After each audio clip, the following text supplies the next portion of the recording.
Launched recently on everybody's favorite untethered VR set, The Climb came to Oculus Quest with a lot of buzz. Fans of the game who had played it on PC VR couldn't wait to play it with full wireless abandon. I've never played The Climb on PC and was excited to try out what was to my mind primarily a Crytek game.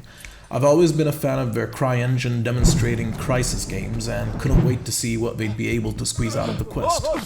The Climb, as the name implies, and in case you've been hiding under a rock for more than 3 years, is a virtual reality free climbing game. You're given free environments with several climbs each, and your goal, always, is to reach the top.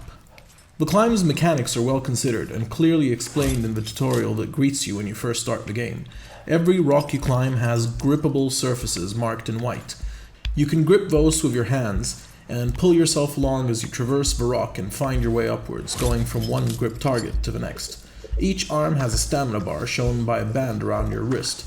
The farther away your hands are from your body, the quicker those stamina bars deplete. If the hand holding you up runs out of stamina, you lose your grip. If you lose your grip, you fall to your death. How quickly you lose stamina is also determined by how well chalked your hands are. You can make leaps the way you'd expect by gripping hard, pulling back, lunging towards your target, and letting go. But make sure you grip something at the end of your leap or, well, death. As you climb, you run into snap hooks that act as checkpoints. When any climb starts, you find yourself on a small wooden platform. There are 3 more of those marking your progress of the climb, and indicated with large flags, A, B, and your final destination, your top of the world mile moment, C.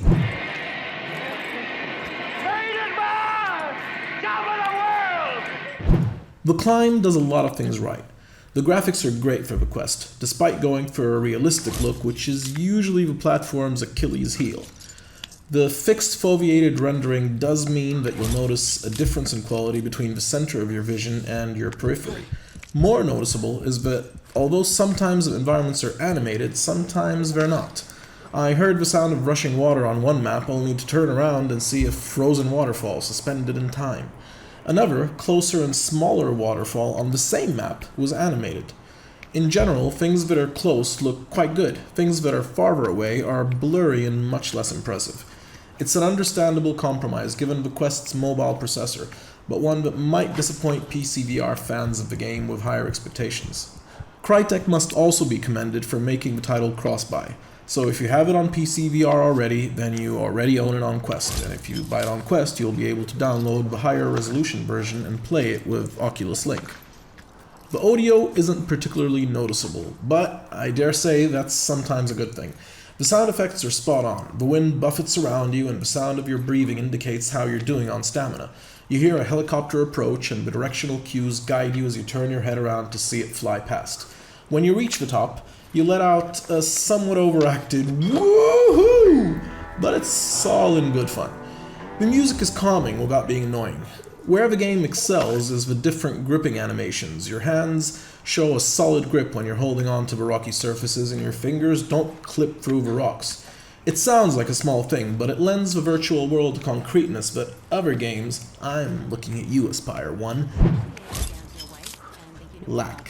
When the game excels, it feels great. It's almost as if you're playing Assassin's Creed, at least the climbing parts, in first-person virtual reality. You get into a good flow, which is actually worth points, and into a sort of zen mind, plotting your path in real time as you move from grip point to grip point. You do so while trying not to waste too much time soaking in the environment so that you can still score well on speed. The biggest issue I had with The Climb is that, despite simulating what must be one of the most physically demanding pastimes I could possibly imagine, it's almost effortless. The Climb's website has interviews with professional climbers all raving about the sense of immersion the game provides. Now, as I've mentioned, the excellent graphics, the sound of rushing wind as you're climbing, and the tactile feel of the gripping animations all help create this sense of immersion. Where it all falls apart, however, is how supernaturally powerful you are within the game. I can grip a rock with one hand and stretch my arm to the limit, putting the mountain an entire arm's length away from my body as I hover for a few seconds. Sure, the stamina counter runs out, and this is reflected in the strained breathing audio that accompanies that. However, it's still uncanny to the extreme. Nobody is that strong.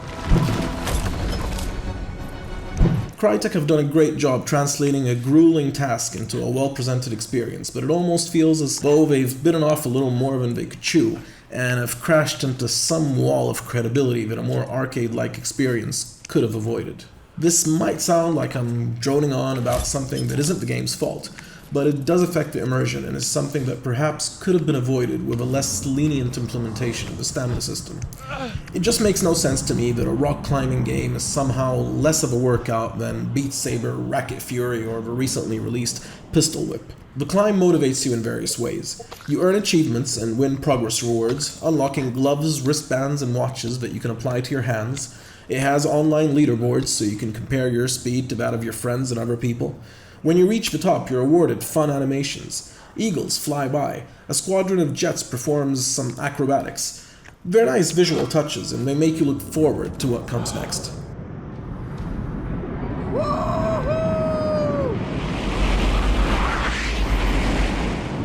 The Climb is a fun title, very well presented. It's a well-polished experience from head to toe, and in some ways helps broaden expectations for what the quest can do. The feeling of immersion it creates is only broken by some design decisions that make you far more powerful a climber than realism would allow.